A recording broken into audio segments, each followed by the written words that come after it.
Hello. Hello hello. Hello, ಯಾರು? Sir, ಇದೊಂದು ಪ್ರೀತಿಯ ಜಗತ್ತು, ಪ್ರೀತಿಯ ದೇವರು ಅಂತೇಳಿ ಒಂದು ಗ್ರೂಪ್ ಆಗಿದೆಲ್ಲ. ಹೌದು, ನೀವು ಎಲ್ಲಿ ಆಯ್ತು ಮಾತಾಡೋದು? ನಾವು ಸಣ್ಣ ಬೆಳಗೊಳ ಬೆಡ್ತಳ್ಳಿ ಅಂತ. ಓ, ಇದು ನಂಬರ್ ಹೇಗೆ ಸಿಕ್ಕಿದ್ದು ಸರ್ ನಿಮಗೆ?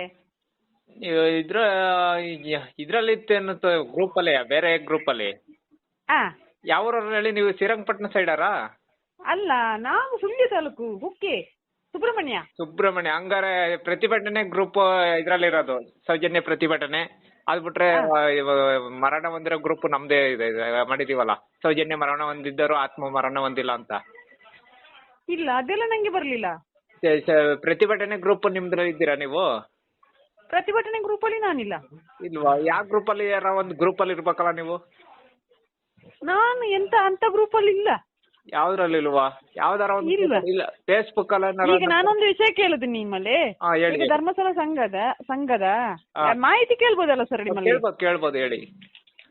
ಈಗ ಧರ್ಮಸ್ಥಳ ಸಂಘದಲ್ಲಿ ಲೋನ್ ತೆಗ್ದಿದ್ದೇವೆ, ಸರಿ, ಒಪ್ಪಿಕೊಳ್ತೇನೆ. ಹೌದು. ಆದ್ರೆ ಈಗ ಅದನ್ನು ಸಾಲ ಮನ್ನಾ ಮಾಡ್ತಾರಂತೆ ಅವರು.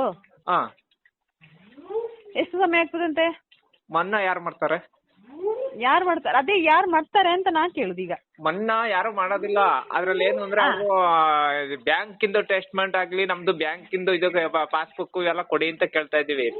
ಈಗ ಸರಿ, ನಾನು ಒಪ್ಪಿಕೊಳ್ತೇನೆ. ಈಗ ನಮಗೆ ಒಂದು ಫಾರ್ಮೆಟ್ ಕೊಟ್ಟಿದ್ದಾರೆ, ಅದಕ್ಕೆ ಆಧಾರ್ ಕಾರ್ಡ್, ಪಾನ್ ಕಾರ್ಡ್, ಒಂದು ಫೋಟೋ ಕೊಡ್ಲಿಕ್ಕೆ ಹೇಳಿದ್ದಾರೆ, ಸರಿನಾ? ಅದು ಈಗ ಕೊಟ್ಟರೆ ಅದಕ್ಕೆ ಸರಿಯಾಗಲ್ಲ. ಈಗ ಕೊಟ್ರೆ ಹೊಸ ಫಾರಂ ಇದು ಮಾಡಿ ಹೊಸ ಅಕೌಂಟ್ ಓಪನ್ ಮಾಡ್ತಾರೆ. ನೀವು ಸಂಘದಲ್ಲಿ ನೀವು ಯಾವತ್ತು ಸಂಘ ಓಪನ್ ಮಾಡಿದ್ರು ಅವತ್ತಿಂದ ಉಳಿತಾಯ ದುಡ್ಡು ಸ್ಟಾರ್ಟಿಂಗ್ ಓಪನ್ ಮಾಡಿದ್ರಲ್ಲ, ಅವತ್ತಿಂದ ಬೇಕಾಗಿರೋ ಪಾಸ್ಬುಕ್ ಲೆಕ್ಕ ಬೇಕಾಗಿರೋದು. ಈಗ ಹೊಸದಾಗಿ ಪಾಸ್ಬುಕ್ ಗೆ ಎಂಟ್ರಿ ಮಾಡ್ಬಿಟ್ಟು ಹೊಸದಾಗಿ ಇದ್ ಮಾಡಿದ್ರೆ ಅದು ಸರಿ ಬರಲ್ಲ. ನೀವು ಹಳೇದ್ ಕಟ್ಟಿರೋದು, ಇನ್ಸೂರೆನ್ಸ್ ಕಟ್ಟಿರೋದಾಗ್ಲಿ, ಉಳಿತಾಯ ಕಟ್ಟಿರೋದಾಗ್ಲಿ, ಅವಾಗ ಹಿಂದ್ಲಿಂದ ಲೋನ್ ತೆಗ್ದಿರೋದೆಲ್ಲ ಲೆಕ್ಕ ಬೇಕಲ್ಲ. ಹೌದು. ಈಗಲೂ ಲೆಕ್ಕದ್ದು ಲೋನ್ ಇಂದು ಲೆಕ್ಕ ಕೊಡ್ತಾರೆ, ಹಳೆ ಲೆಕ್ಕದ್ದು ಇನ್ಸೂರೆನ್ಸ್ ಬಾಂಡ್ ಇಂದು ಅದೆಲ್ಲ ಬೇಕಲ್ಲ, ಪ್ರತಿಯೊಂದು ಲೆಕ್ಕ ಬೇಕಲ್ಲ. ಹೌದು. ಅದಕ್ಕಾಗಿ ನೀವು ಸಂಘ ಯಾವತ್ತು ಓಪನ್ ಮಾಡಿದ್ರು ಅವತ್ತಿಂದಲೂ. ನಾವೀಗ 28/8/2008 ನಮ್ಮದು ಸಂಘ ಸ್ಟಾರ್ಟ್ ಆಗಿದೆ. ಅವತ್ತಿಂದ ಬೇಕು ಪಾಸ್ಬುಕ್, ಅವತ್ತಿಂದ ಪಾಸ್ಬುಕ್. ಈಗ ನಮಗೆ ಎಂತ ಲಾಭಾಂಶ ಎಲ್ಲ ಅದ್ರಲ್ಲಿ ಕೊಡ್ತಾರಂತೆ, ಅದಕ್ಕೆ ಬರುದು, SBI ಬ್ಯಾಂಕಿಗೆ ಬರುದು ಅಂತೆಲ್ಲ ಹೇಳ್ತಾರೆ. ಕೊಡ್ಲೇಬೇಕು, ಕಡ್ಡಾಯ ಹೇಳಿದ್ದಾರೆ. ಲಾಭಾಂಶ ಇಲ್ಲಿ ಒಂದ್ಸತಿ ಕೊಟ್ಟಿರ್ಬೇಕೇನೋ, ಕೊಟ್ಟಿರಿದ್ರೆ, ಅದು ಬಿಟ್ರೆ ಕೊಟ್ಟಿಲ್ಲ. ಲಾಭಾಂಶ ನಮಗೆ ನಮ್ಮ ಏರಿಯಾದಲ್ಲಿ ಸಿಕ್ಕಿದ ಏರಿಯಾ ನಾನು ಹೇಳ್ತೇನೆ. ನನಗೆ 2 ಸಲ ಸಿಕ್ಕಿದೆ.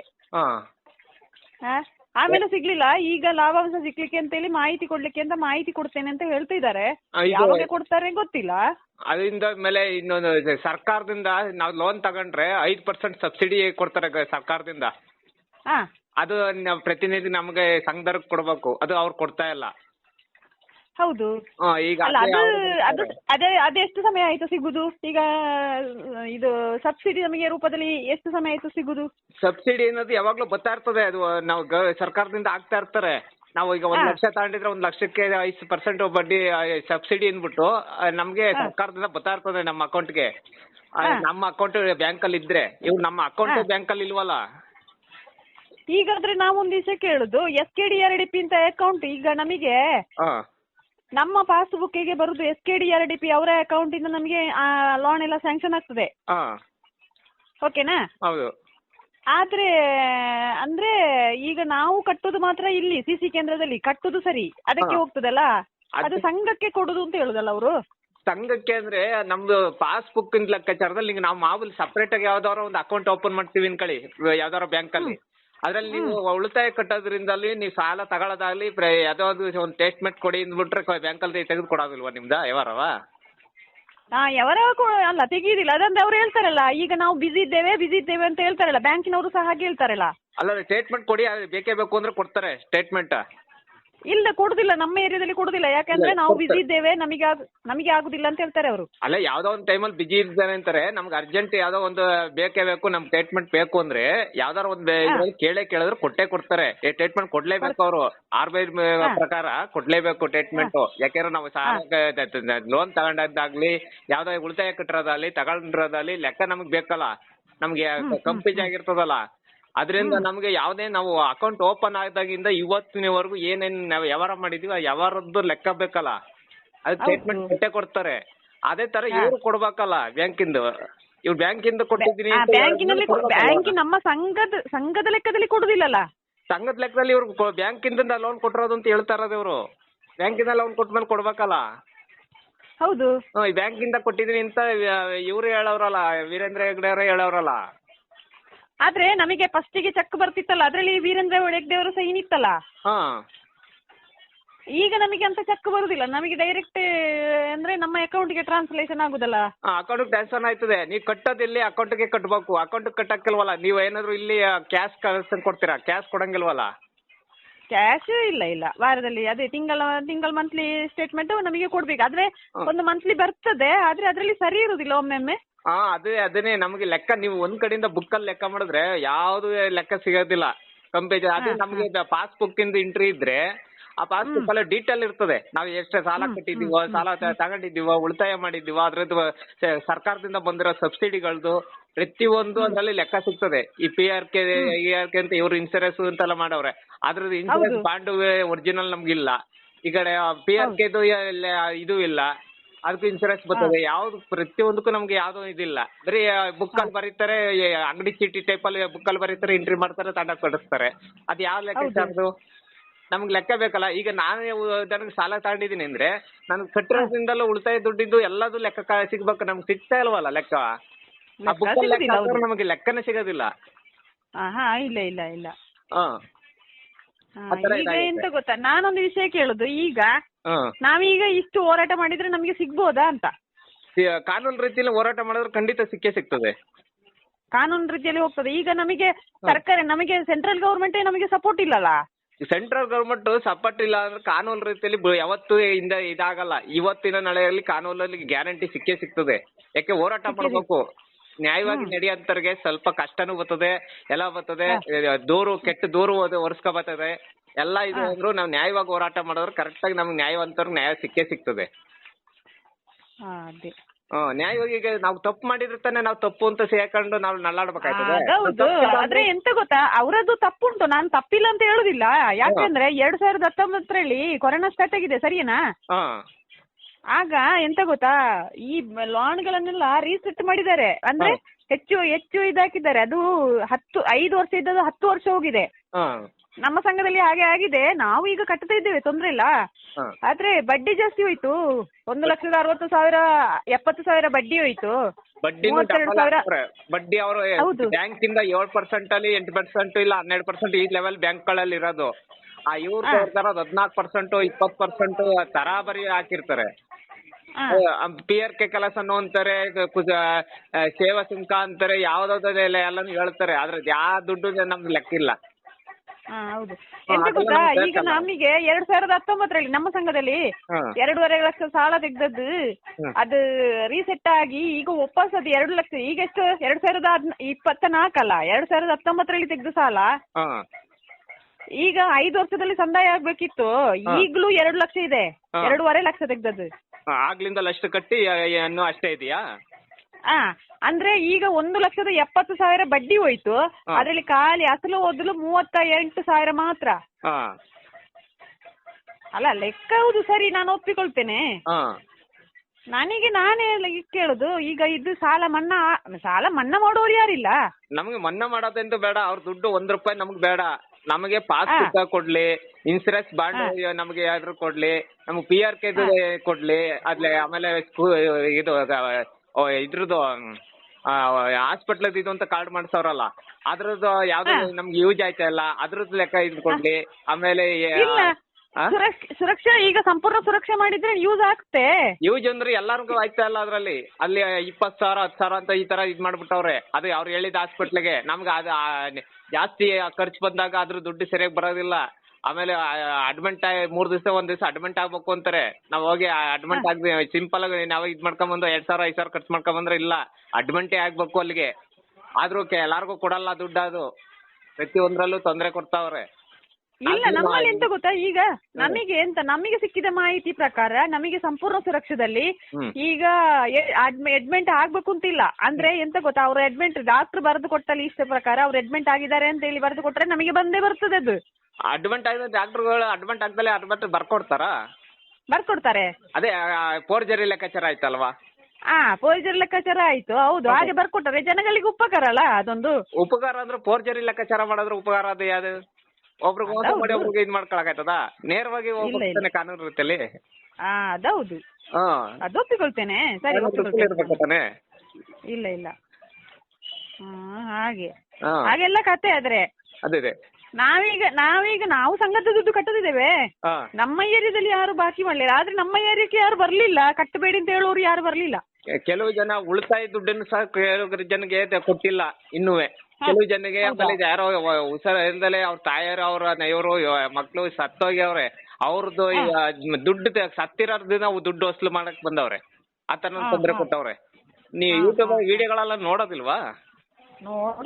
ನೋಡ್ತೆ ಎಂತ ಫೇಕ ಎಂತ ಅಂತ ಗೊತ್ತಾಗುದಿಲ್ಲಲ್ಲ ನಮಗೆ. ಈಗ ಯೂಟ್ಯೂಬ್ ಅಲ್ಲಿ ಫೇಕ್ ಯಾವ್ದು ಬರ್ತಾ ಇಲ್ಲ, ಈಗೆಲ್ಲ ಪೂರ್ತಿ ಈಗ ಸ್ಯಾಟಲೈಟ್ ಚಾನೆಲ್ಗಳು ಯಾವ್ದು ಇದ್ ಮಾಡ್ತಾ ಇಲ್ವಲ್ಲ, ಅದರಿಂದ ಈಗ ಯೂಟ್ಯೂಬ್ ಅಲ್ಲೆಲ್ಲ ಒರಿಜಿನಲ್ ಎಲ್ಲ ಪಕ್ಕ ರಿಯಲ್ ನಡೀತಾ ಇರೋದೇ ಆಗ್ತಾ ಇರೋದು. ಆದ್ರೆ ಈ ಪಾಪದವರಿಗೆ ಒಂದು ಉಪಕಾರದ್ದು ಅದೇ ಅಂತ ನೆನ್ಸ್ಬೇಕಲ್ಲ. ಹೌದೌದು ಹೌದು. ಪಾಪದವರಿಗೆ ಈಗ ಒಂದು 5 ಸೆನ್ಸ್ ಜಾಗ ಇದ್ದವರಿಗೆ ಉಪಕಾರ ಅದೇ. ಈಗ ಬ್ಯಾಂಕಿನಲ್ಲಿ ಹೋದ್ರೆ ಏನೆಲ್ಲ ಕೊಡ್ಬೇಡ, ಸರಿನಾ? ಹೌದೌದು. ಏನು ಅದು ಡಾಕ್ಯುಮೆಂಟ್ಸ್, ಆ ಜಾಮೀನು ಈ ಜಾಮೀನು, ಅಷ್ಟು ಜಾಮೀನು ತನ್ನಿ ಇಷ್ಟು ಜಾಮೀನು ತನ್ನಿ ಅಂತೆಲ್ಲ ಹೇಳುದಿಲ್ವಾ? ಹೇಳ್ತಾರೆ. ಆದ್ರೆ ನಾವು ಅದು ಕರೆಕ್ಟ್ ಆಗಿ ನಾವು ವ್ಯವಹಾರ ಮಾಡ್ಕೊಂಡು ಹೋಗ್ತಾ ಇದ್ರೆ ಒಂದು ಸತಿ ಇದ್ ಮಾಡ್ಕೊಂಡು ಹೋದ್ರೆ ಬ್ಯಾಂಕ್ ನಲ್ಲಿ ಕಡಿಮೆ 0% ಅಲ್ಲಿ ಲೋನ್ ಕೊಡೋರು ಅವ್ರೆ ಬ್ಯಾಂಕ್ ಅಲ್ಲಿ. ಅದು ಗೊತ್ತಿಲ್ಲ ನಂಗೆ. ಅದು ಏನು ಅಂದ್ರೆ ನಾವು ಕರೆಕ್ಟ್ ಆಗಿ ಒಂದು ವ್ಯವಹಾರ ಮಾಡ್ಕೊಂಡು ನೀಟಾಗಿ ಇದ್ ಮಾಡ್ಕೊಂಡು ಹೋಗ್ಬಿಟ್ರೆ ಅವ್ರು ನಂಬಿಕೆ ಬಿಡ್ರೆ 0% ಅಲ್ಲಿ ಲೋನ್ ಕೊಡ್ತಾರೆ. ಆ ಲೆವೆಲ್ ಬ್ಯಾಂಕ್ಗಳು ಅವೆ. ಈಗ ಬ್ಯಾಂಕ್ ಅಲ್ಲಿ ಇದ್ ತಗೊಂಡ್ರು 8%, 7%, 12% ತಗೋತಾರೆ. ಇವರು 16%, 20% ತಗೊಳ್ತಾರಲ್ಲ ಇವರು. ಆಮೇಲೆ ಆದ್ರೆ ಬ್ಯಾಂಕ್ ಅಲ್ಲಿ ಯಾವ್ದಾದ್ರು ಎಲ್ಲ ಮಾಡ್ಸಕ್ಕಲ್ಲ, ಇವರು PRK ಅನ್ಕೊಂಡು ಅವು ಅನ್ಕೊಂಡು ಯಾವ್ದಕ್ಕೆಲ್ಲ ದುಡ್ಡು ಕಟ್ಟಿ ಮಾಡಿಸ್ತಾರೆ. ಅವ್ರ ಕಾರಲ್ಲಿ ಅಲ್ಲಿ ಡಾಕ್ಯುಮೆಂಟ್ ಕೇಳ್ತಾರೆ, ಡಾಕ್ಯುಮೆಂಟ್ ದುಡ್ಡು ಕೊಡ್ತಾರೆ, ಇದ್ ಮಾಡ್ತಾರೆ. ಡಾಕ್ಯುಮೆಂಟ್ ಏನೆಲ್ಲ ಕೇಳ್ತಾರೆ ಅವರು, RTC ಆ ಜಾಗದ. ಈಗ 5 ಸೆನ್ಸ್ ಜಾಗ ಇದ್ದವರಿಗೆ ಆಗ್ತದಾ? ಇಲ್ಲ. ಇನ್ನೊಬ್ರು ರೂಮಲ್ಲಿ ಕೂತವರಿಗೂ ಕೊಡ್ತಾರಲ್ಲ. ರೂಮ್ ಕುಂತಾರೆ, ಅದೇ ಲಂಚದ ಮುಖಾಂತರ ಕೊಡ್ತಾರೆ. ಲಂಚದ ಮುಖಾಂತರಕ್ಕಿಂತಲೂ ನಾವು ಕಷ್ಟಪಟ್ಟು ಈಗ ನಾವು ಸಾಲ ತಗೊಂಡು ಇನ್ನೊಬ್ರಿಗೆ ಗುಲಾಮ್ನಾಗಿರಕ್ಕಿಂತಲೂ ನಮ್ದು ಎಷ್ಟೈತೆ ಅಷ್ಟಕ್ಕೆ ನೋಡ್ಕೊಬೋದಲ್ಲ. ಹೆಚ್ಚಾಗಿ ಬಡ್ಡಿ ಕಟ್ಟಿ ಹೋಗೋದಕ್ಕಾಗತ್ತದ? ಈಗ 50,000 ಲೋನ್ ತಗೊಂಡು ಅದಕ್ಕೆ 35-40,000 ಬಡ್ಡಿ ಕಟ್ಟಿದ್ರೆ ಇನ್ನು ನಮ್ಗೆ ಏನ್ ಸಿಗ್ತದೆ? ಹೌದೌದು. ನಾವು ತಗೊಂಡ್ರದೆ 50,000, 35,000, 40,000 ಎಷ್ಟ್ರ ಕಟ್ಟಿದ್ರೆ ಅಲ್ಲಿ 1,00,000 ಹತ್ರ ಆಗೋಯ್ತು. PRK ಅವು ಇವು ಅನ್ಕೊಂಡು ಮಾಡ್ಕೊಂಡೋದ್ರೆ ಅಲ್ಲಿಗೆ ನಾವ್ ಏನ್ ಸಿಗ್ತದೆ? ನಾವು ಇನ್ನೂ ನಳ್ಳಾಡ್ಬೇಕು ತಾನೆ ಬಡವರು. ಹೌದು. ಅದರ ಬಡ್ಡಿ ಇವ್ರು ಬಡ್ಡಿ ಕಮ್ಮಿ ಮಾಡ್ಬೇಕು. ಇಲ್ಲ ಅಂದ್ರೆ ಬಡ್ಡಿ ಎಷ್ಟು ಹಾಕ್ಬಾರ್ದು. ಯಾಕಂದ್ರೆ ಈಗ ಪಾಪದವರು ಇಷ್ಟೆಲ್ಲ ದುಡ್ದು ದಿವಾಸಲು ವಾರ ಕಟ್ಟುತ್ತಿರುವಾಗ ಅವ್ರು ಬಡ್ಡಿ ಸ್ವಲ್ಪ ಕಟ್ ಮಾಡ್ಬೇಕು, ಅಷ್ಟು ಅವರಿಗೆ ಇದು ಗೊತ್ತಾ? ಆಮೇಲೆ RBI ಸಲ್ರಿ ವಾರ ಕಟ್ಟೋದಿಲ್ಲ, ತಿಂಗಳ ಲೆಕ್ಕ ಇರೋದು. ವಾರ ಈಗ ವಾರಕ್ಕೆ 1,000, 1,500 ಮಂತ್ಲಿ ಕಟ್ಟಿ ವಾರಕ್ಕೆ ಅಂದ್ರೆ ಎಲ್ಲಿಂದ ಕಟ್ತಾರೆ? ತಿಂಗಳ ಅವ್ರು ದುಡಿಮೆ ನೋಡ್ಬೇಕು. ನಾವೊಂದು ವಿಷಯ ಕೇಳ್ತೇನೆ. ಈಗ ನೀವು ಫಸ್ಟ್ ತಿಂಗಳಿಗೆ 1, 2, 3ನೇ ತಾರೀಕಿಗೆ ನಿಮ್ಮ ಸಂಘಕ್ಕೆ ಇಷ್ಟು ಅಮೌಂಟ್ ಅನ್ನು ಜಮೆ ಮಾಡಿ, ಮತ್ತೆ ಒಂದು ತಿಂಗಳು ಕೇಳುದಿಲ್ಲಲ್ಲ ಅದ್ರಲ್ಲಿ ಸಹ. ಅದಾದ್ರೆ ಅವರು ವಾರಕ್ಕೆ ಜನಗಳಿಗೆ ಉಪಕಾರ ಆಗ್ಲಿ ಅಂತ ಹೇಳೋ ಮನೋಭಾವನೆಯಲ್ಲಿ ಅವರು ವಾರದ ಇದಕ್ಕೆ ಟ್ಯಾಲಿ ಮಾಡಿ ಕೊಡ್ತಾರೆ. ಅವರು ವಾರದ ಅವ್ರು ಟ್ರಾಲಿ ಮಾಡಿ ಕಟ್ತಾರೆ ಅಂದ್ರು ಅವ್ರು ದುಡಿಮೆ ನೋಡ್ಬೇಕು. ಈಗ ಅವ್ರ ದುಡಿಮೆ, ಈಗ ನಾವು ವಾರದಲ್ಲಿ 5,000 ದುಡಿತೀವೋ ಅದನ್ನ ದುಡಿಮೆ ನೋಡಿ ಅವ್ರಿಗೆ ತಕ್ಕಂತೆ ಲೋನ್ ಕೊಡ್ಬೇಕು, ಅದಕ್ಕೆ ತಕ್ಕಂತೆ ತಿಂಗಳ ಕಲೆಕ್ಷನ್ ಮಾಡ್ಬೇಕು. RBI ಲೆಕ್ಕಾಚಾರ ಇರೋದು. ಸರಿ ಅದು ಅಲ್ಲ, ಬಡ್ಡಿ ಜಾಸ್ತಿ. ಅದೇ ಎಂತ ಗೊತ್ತಾ, ಬಡ್ಡಿ ಸ್ವಲ್ಪ ಕಡಿಮೆ ಮಾಡ್ಬೇಕು. ಇಷ್ಟೆಲ್ಲ ಅವರು ಇದ್ದವರಿಗೆಲ್ಲ ಇದು ಸವಲತ್ತು ಎಲ್ಲ ಕೊಡುವ. ಈಗ ನೋಡಿ, ನಾನು ಹೇಳುದುಂಟಲ್ಲ, ಆ ಕೊರೋನಾದ ಟೈಮಲ್ಲಿ ಇದು ವೀರೇಂದ್ರ ಹೆಗ್ಡೆ ಅವರು ಪ್ರಧಾನಮಂತ್ರಿಯ ಪರಿಹಾರ ನಿಧಿಗೆ 5 ಕೋಟಿ ಇದು ಅದು ಹಾಕುವ ಬದಲು ಜನಗಳ ಸಾಲ ಬಡ್ಡಿ ಮನ್ನಾ ಮಾಡ್ಬೋದಿತ್ತು ಅವರಿಗೆ. ಮಾಡ್ಬೋದಾಯ್ತು, ಅದು ಮಾಡ್ಲಿಲ್ಲ. ಬಡವರಿಗೆ ಏನಾರ ಮಾಡಿದ್ದಾರೆ ಅಂತ ಪ್ರೂಫ್ ಇದೆಯಾ? ಇಲ್ಲ. ಎಂತ ಗೊತ್ತಾ, ಅದು ಬಿಡಿ, ವೆಂಟಿಲೇಟರ್ ಆಸ್ಪತ್ರೆಗೆ ವೆಂಟಿಲೇಟರ್ ಕೊಟ್ರು, ಅದಕ್ಕಿಂತ ಜನಗಳಿಗೆ ಒಂದು ಉಪಕಾರ ಆಗ್ತಿದ್ರೆ ಅದು ಆಗ್ತಿತ್ತು. ಅದಕ್ಕೆ ನಾನು ಹೋರಾಟ, ಅದೇ ಸರಿ, ನಾನು ಒಪ್ಪಿಕೊಳ್ತೇನೆ. ಆದ್ರೆ ನಮಗೆ ಪಾಪದವರಿಗೆ ಲೋನ್ ಕೊಡುವಾಗ ಸ್ವಲ್ಪ ಇದು ಅಂದ್ರೆ ಬೇರೆ ಯಾರು ಕೊಡುದಿಲ್ಲಲ್ಲ. ಲೋನ್ ಬೇರೆ ಕೊಡೋದಿಲ್ಲ ಅಂದ್ಬಿಟ್ಟು ಆದ್ರೆ ಕಳ್ತಾನ ತಾಮಂದ್ ದುಡ್ಡು ಕೊಟ್ಟಿರೋದ ನಾವು ಇಸ್ಕೊಂಡು ಅದ್ನ ಯೂಸ್ ಮಾಡಿ ಜೀವನ ಮಾಡಕ್ಕಾಯ್ತದ? ಇಲ್ಲ ಮಾಡ್ಲಿಕ್ಕೆ ಆಗುದಿಲ್ಲ. ಕೇಳ್ಬೇಕು ಅಂದ್ರೆ ಅದೇ ಈಗ ನಿಯತ್ತಾಗಿ ಕೊಟ್ಟಿರತ್ತವ, ನಿಯತ್ತಾಗಿ ಬಡ್ಡಿ ಮಾಡ್ಕೊಂಡು ನಿಯತ್ತಾಗಿ ಕೆಲಸ ಮಾಡ್ಕೊಂಡಾಗ ಇದ್ ಮಾಡ್ಬೋದು. ಅದೇ ಬೇರೆ ದುಡ್ಡು ಎಲ್ಲೋ ತಗೊಂಡ್ ಇದ್ ಮಾಡಿ ದುಡ್ಡು ಆ ಪಾಪದ ದುಡ್ಡು ನಮಗೂ ಬರೇ ಬರ್ತದಲ್ವಾ. ನಾವು ಅವ್ರು ಮಾಡಿದ ಪಾಪವನ್ನ ನಾವು ಹಂಚ್ಕೊಂಡು ಪಾಪ ಅಂಟ್ಕೊಂಡಾಗ ಆಯ್ತದಲ್ವಾ. ಅದೌದು. ಅಲ್ಲ ನಾನು ಕೇಳುದು, ನಾನೀಗ ಹೇಳುದು, ಈಗ ದರ್ಶನ್ ನೋಡಿ ಬಳ್ಳಾರಿ ಹೋದ, ಅವ ಕೊಂದವ ಹೇಗಿದ್ದ? ಕೊಂದವ ಈಗ ಸತ್ತವನು ಜನ ಸರಿ ಇಲ್ಲ ನಿಜವಾಗಿ ನೋಡಿದ್ರೆ, ಹೌದಲ್ವಾ? ನಿಜವಾಗಿ ನೋಡಿದ್ರೆ ಈಗ ಮೋದಿ ಅವರಿಗೆ ಯಾಕೆ ಈ ಸೌಜನ್ಯನ ಪ್ರಕರಣವನ್ನು ತೆಗಿಲಿಕ್ಕಾಗುದಿಲ್ವಾ? ತೆಗಿಬಹುದು, ಪ್ರತಿಯೊಂದು ತೆಗಿಬಹುದು. ಸೌಜನ್ಯದು 12 ವರ್ಷ ದಾಟಿ ಹೋಯ್ತೈತೆ, ಆದ್ರೆ ಯಾಕೆ ತೆಗಿತಾ ಇಲ್ಲ ಇವರು? ಈಗ ಯಾರೇ ಮಾಡಿರ್ಲಿ, ಅವ್ರೇ ಮಾಡ್ತಾವ್ರೆ, ಇವರೇ ಮಾಡವ್ರೆ, ಧರ್ಮಾಧಿಕಾರಿ ಅವರು ಅಂತ ಹೆಸರೇ ಬೇಡ ನಮ್ಗೆ. ಮರು ತನಿಖೆ ಕೊಟ್ಟು ಇಂತರ ಮಾಡವ್ರೆ ಅನ್ನೋದೇ ಯಾರಿಗೂ ಬೇಡ. ಯಾರು ಅಂತ ಕಂಡು ಮಾಡ್ಬೋದಲ್ವಾ? ಮೋದಿ ಅವ್ರಿಗೆ ಎಂತ ಗೊತ್ತಾ, ಮೋದಿಗೆ ಚಾಲೆಂಜ್ ಹಾಕ್ಬೋದಿತ್ತು. ಅವರ ನಮ್ಮ ಪ್ರಧಾನಮಂತ್ರಿ, ನಾವಿಲ್ಲಿ ಓಟ್ ಕೊಟ್ರೆ ಅವ ಅಲ್ಲಿ ಆಳೋದು. ನಾವು ಓಟ್ ಕೊಟ್ಟದವ್ರು ಎಲ್ಲಿ 5 ವರ್ಷಕ್ಕೆ ಒಂದ್ಸತಿ ಬರ್ತಾರೆ, ಕೈ ಮುಗಿತಾರೆ, ದುಡ್ಡು 500,000 ಕೊಡೋದು, ಹಾಕ್ಸ್ಕೊಂಡು ಹೋಗೋದು, 5 ವರ್ಷ ಇಡೀ ನಮ್ಗೆ ತಿರುಗಿ ನೋಡಲ್ಲ. ಇಲ್ಲಿ ಒಂದು ಹೆಣ್ಮಕ್ಳು ಸಾಯಿಲಿ, ಯಾವ್ದಾರ ಆಗ್ಲಿ, ಒಂದು ಅತ್ಯಾಚಾರ ಆಗ್ಲಿ, ಇಲ್ಲ ಒಂದು ಬಡ್ಡಿ ದಂಧೆಲೆ ನಡೀಲಿ, ಏನೇ ನಡೀಲಿ, ಯಾರನ್ನು ಕೇಳಲ್ಲ. ಯಾರು ಕೇಳುದಿಲ್ಲ. ಯಾಕೆ ಅಂತ ಅವನಿಗೆ ಓಟ್ ಹಾಕಿದ್ದ ಅವನಿಗೆ? ಅದೇ ಈಗ ಇದೇ ತರ ಈಗ ಸೌಜನ್ಯಗೆ ಆದಂಗೆ ಅದು ಕೇಸ ಮುಚ್ಚೋಯ್ತದೆ, ಅದು ಬೇಡ, ಅದು ಮುಟ್ಟಾಗೆ ಮರು ತನಿಖೆಗೆ ಕೊಡಲ್ಲ, ಏನು ಮಾಡಲ್ಲ ಅಂದ್ಬಿಟ್ಟು ಸೌಜನ್ಯನ್ ಬಿಟ್ಟು ಇದಾಗ್ಬಿಟ್ರೆ ಅದೇ ತರ ಸಾವಿರಾರು ಹೆಣ್ಣು ಮಕ್ಕಳು ಹೋಯ್ತಾ ಇರ್ತವೆ. ಅದನ್ನ ಈಗ ಕರ್ನಾಟಕ ಇಡೀ ಎಲ್ಲಾ ಕಡೆ ಏನೇನ್ ಬೇಕು ಆಯ್ತದೆ, ಎಲ್ಲಿ ಸಿಕ್ಕಿತ್ತವಲ್ಲ, ಯಾವ ಹುಡುಗಿನ ಏನ್ ಬೇಕಾದ್ರು ಏನ್ ಮಾಡಿದ್ರು ಯಾರು ಏನು ಮಾಡಕ್ ಆಗ್ಲಿಲ್ಲ ಅಂತ ಧೈರ್ಯ ಬಂದೈತದ ಜನಗಳಿಗೆ. ಅವಾಗ ಏನ್ ಆಗ್ತದೆ? ಹೌದು. ಹಾಗೆ ನಾನು ಹೇಳುದಂತ ಗೊತ್ತಾ, ಮೋದಿ ಅಂತ ಗೊತ್ತಾ, ಇದನ್ನು ತೆಕೊಳ್ಳದಿದ್ರೆ ಅವ್ರಿಗೆ ವೋಟ್ ಹಾಕ್ಲೇಬಾರ್ದು ಇನ್ನು ಮುಂದೆ. ಮೋದಿ ಅಂತಲ್ಲ, ಯಾರೇ ಅಧಿಕಾರಿ ಆಗ್ಲಿ, ಯಾರೇ ಮಿನಿಸ್ಟರ್ ಆಗ್ಲಿ, ಸಿದ್ದರಾಮಯ್ಯರಾಗ್ಲಿ, ಕುಮಾರಸ್ವಾಮಿ ಆಗ್ಲಿ, ಈ ಕಡೆ ಯಾರೇ ಆಗಿರ್ಲಿ, ಇಲ್ಲ ಅಂದ್ರೆ ಪ್ರಧಾನಿ ಯಾರೇ ಆಗಿರ್ಲಿ, ಯಾರಾದ್ರೂ ನ್ಯಾಯವಾಗಿ ಸೌಜನ್ಯಕ್ಕೆ ಹೋರಾಟಕ್ಕೆ ನ್ಯಾಯ ಇದ್ ಮಾಡ್ಬೇಕು, ಸೌಜನ್ಯ ಮರು ತನಿಖೆಗೆ ಮಾಡ್ಬೇಕು. ಸೌಜನ್ಯ ಅಂತಲ್ಲ, ಹಿಂದೆ ಸುಮಾರು ಹೆಣ್ಮಕ್ಳು ಧರ್ಮಸ್ಥಳದಲ್ಲಿ ಇದಾಗವೆ. ಅದೇ ಧರ್ಮಸ್ಥಳ ಕ್ಷೇತ್ರದಲ್ಲಿ ಅಷ್ಟು ಅನ್ಯಾಯ ಅಕ್ರಮ ನಡೀತೈತೆ ಅಂದ್ರೆ ಅಂತ ಪುಣ್ಯ ಸ್ಥಳದಲ್ಲಿ ಯಾಕೆ ಅಕ್ರಮ ನಡೀತೈತೆ? ಅದು ಯಾರೇ ಮಾಡಿರ್ಲಿ, ಹೊರಗಡೆ ಜನನೇ ಮಾಡಿರ್ಲಿ, ಅಲ್ಲಿದ್ ಜನನೇ ಮಾಡಿರ್ಲಿ, ಯಾರೇ ಮಾಡಿರ್ಲಿ, ಅದನ್ನ ತನಿಖೆ ಮಾಡಿ ತೆಗಿಬೇಕು ತಾನೆ. ಪುಣ್ಯ ಸ್ಥಳನ ಪುಣ್ಯವಾಗಿ ಉಳಿಸ್ಬೇಕು. ಅದಕ್ಕೆ ಧರ್ಮಸ್ಥಳ ಅಂತ ಯಾಕೆ ಮಾಡ್ಬೇಕು? ಈ ಪುಣ್ಯ ಕರ್ಮಸ್ಥಳನ ಹೆಸರು ಬರ್ತೈತೆ. ಅಲ್ಲ ಎಂತ ಗೊತ್ತಾ, ರಾಜ್ಯಸಭಾ ಸದಸ್ಯರ ಸ್ಥಾನಕ್ಕೆ ಕೊಟ್ಟದ್ ಯಾಕೆ ಇವರಿಗೆ? ಹೌದಾ? ರಾಜ್ಯಸಭಾ ಸದಸ್ಯರೇ ಕೊಡ್ಬಾರ್ದಿತ್ತು ಇವರಿಗೆ. ಇವರನ್ನೇ ತನಿಖೆ ಮಾಡ್ಬೇಕು ಫಸ್ಟಿಗೆ. ಹೌದು, ಅವರು ತನಿಖೆ ಮಾಡಲೇಬೇಕು. ಯಾಕಂದ್ರೆ ಈಗ ಸೌಜನ್ಯದಾಗ್ಲಿ ಇದಾವ್ದೇ ಆಗ್ಲಿ, ಅವ್ರದ್ದು ಇದೇ ಪ್ರಾಬ್ಲಮ್ ತಪ್ಪೇ ಇಲ್ಲ ಅಂದ್ರೆ ಅವರು ಇವ್ರು ವೀರೇಂದ್ರ ಹೆಗ್ಡೆ ಎಲ್ಲಾ ಹೋರಾಟಕ್ಕೆ ಬೆಂಬಲ ಕೊಟ್ಟು ಯಾರು ಮಾಡೋರು ತಪ್ಪು, ನಮ್ಮ ಕ್ಷೇತ್ರದಲ್ಲಿ ಮಾಡೋರು, ನನ್ ಕೆಟ್ಟ ಹೆಸರು ಬರ್ತೈತೆ, ನಮ್ ಧರ್ಮಸ್ಥಳದಲ್ಲಿ ಕೆಟ್ಟ ಹೆಸರು ಬರ್ತೈತೆ, ನಾನು ಧರ್ಮಾಧಿಕಾರಿ, ಇಲ್ಲಿ ಎಲ್ಲಾದ್ರು ಇದಾಗ್ಬೇಕು, ನಮ್ ಪುಣ್ಯಸ್ಥಳ ಉಳಿಸ್ಬೇಕು ಅಂದ್ಬಿಟ್ಟು ಅದಕ್ಕೆ ಹೋರಾಟ ಮಾಡಕ್ ಅವರು ನಿಲ್ಬೋದಾಯ್ತು. ನಿಲ್ಲಿಲ್ಲ. ಆಮೇಲೆ ದೇವಸ್ಥಾನ, ಹಿಂದೂಗಳ ದೇವಸ್ಥಾನ, ನಮ್ ದೇವಸ್ಥಾನ ಅಂತ ಅದ್ ಎಲ್ಲಾ ಕಡೆಗೂ ಇದ್ ಮಾಡ್ಕೊಂಡವ್ರೆ. ಹೌದೌದು. ಅದೇ ಹಿಂದೂಗಳ ಲೆಕ್ಕಾಚಾರ ಇರೋ ದೇವಸ್ಥಾನ, ಅದು ಇವರು ಇದು ಮಾಡ್ಕೊಂಡವ್ರೆ. ಬಂದವರಿಗೆಲ್ಲ ಪೆಟ್ಟಿಗೆ ದುಡ್ಡು ಹೋಯ್ತದೆ. ಈ ತರ ಮಾಡಿದ್ರೆ ಹೆಂಗೆ? ಇಲ್ಲಿ ಜನ ಒಂದಾರು ಇದ್ ಮಾಡ್ತಾ ಇಲ್ಲ. ಜನಗಳಿಗೆ ಇಂಥದ್ ಮಾಡಿದೀನಿ ಅಂತ ಯಾವ್ದಾರ ಒಂದ್ ಇದ್ಲಿ ಬುಕ್ ಅಲ್ಲಿ ತೋರಿಸ್ತಾರೆ, ಎಲ್ಲೆಲ್ಲೋ ಹಂಗ್ ಮಾಡ್ದೆ, ಹಿಂಗ್ ಮಾಡ್ದ, ಅಲ್ಲಿ ಮಾಡ್ದೆ, ಎಲ್ಲ ಮಾಡೋರು ಏನೂ ಮಾಡಿರಲ್ಲ. ಮೊನ್ನೆ ಏನೋ ಮನೆಗಳು ಇದೆಲ್ಲ ಆಗಿರ್ಲಿ, ಅವರು ಕೇಳಿದ್ಕೆ ಆತರ ನಾವ್ ಕೊಟ್ಟಿಲ್ಲ, ಬ್ಯಾಂಕ್ ಅವ್ರು ಕೊಟ್ಟಿರೋದು ಅಂತ ಹೇಳಿದ್ರು. ಅಲ್ಲ, ಎಲ್ಲಿ ಏನು ಬೇಕಾದ್ರೆ ಮಾಡ್ಲಿ, ಅದ್ರಲ್ಲಿ ನಮ್ಮ ಪಾಲು ಒಂದು ಪಾಲು ನಮ್ಮದು ಸಹ ಇದೆ. ಹೌದಲ್ವಾ? ಹೌದೌದು. ಯಾಕೆ ನಾವ್ ಕೊಟ್ಟಿದ್ದೇವೆ, ನಮಗ್ ಕೊಟ್ಟಿರ್ತಾರ, ನಾವ್ ಇದ್ ಮಾಡಿರ್ತೀವಲ್ಲ. ಅದಕ್ಕಾಗಿ ಪಾಪದ ದುಡ್ಡು ನಾವ್ ತಿಂದಿದ್ಮೇಲೆ ಪಾಪಕ್ಕೆ ತೊಂದ್ರೆ ಆಯ್ತದೆ. ಅದಕ್ಕೆ ಇದಕ್ಕೆ ಇದಾಗಬಾರ್ದು ಅಂದ್ಬಿಟ್ಟು ನ್ಯಾಯವಾಗಿ ಹೋರಾಟ ಮಾಡ್ಬೇಕು ಅಂತ ಇದಾಗಿರೋದು. ಸರಿ, ಓಕೆ. ನಾನು ನಮ್ಮ ಸಂಘದ ಎಂತ ಗೊತ್ತಾ, ನಮಗೆ ಎಂತ ಗೊತ್ತಾ, ಸಾಲ ಮನ್ನಾ ಮಾಡ್ಲಿ. ಆ ಮಂಜುನಾಥ ಸ್ವಾಮಿ ಆದಷ್ಟು ಬೇಗ ಸಾಲ ಮನ್ನಾ ಮಾಡುವಾಗ ಅನುಗ್ರಹ ಮಾಡ್ಲಿ. ಸಾಲ ಅವರು ಮನ್ನಾ ಮಾಡೋದಲ್ಲ, ದುಡ್ಡು ಕಿರುಕುಳ ಕೊಟ್ಟು ಕೆಲಸ ಮಾಡ್ತಾವ್ರಲ್ಲ. ಕಿರುಕುಳ ಕೊಡ್ಬಾರ್ದು, ಎಂತದಕ್ಕೆ ಕಿರುಕುಳ ಕೊಡುದು ಸುಮ್ಮನೆ.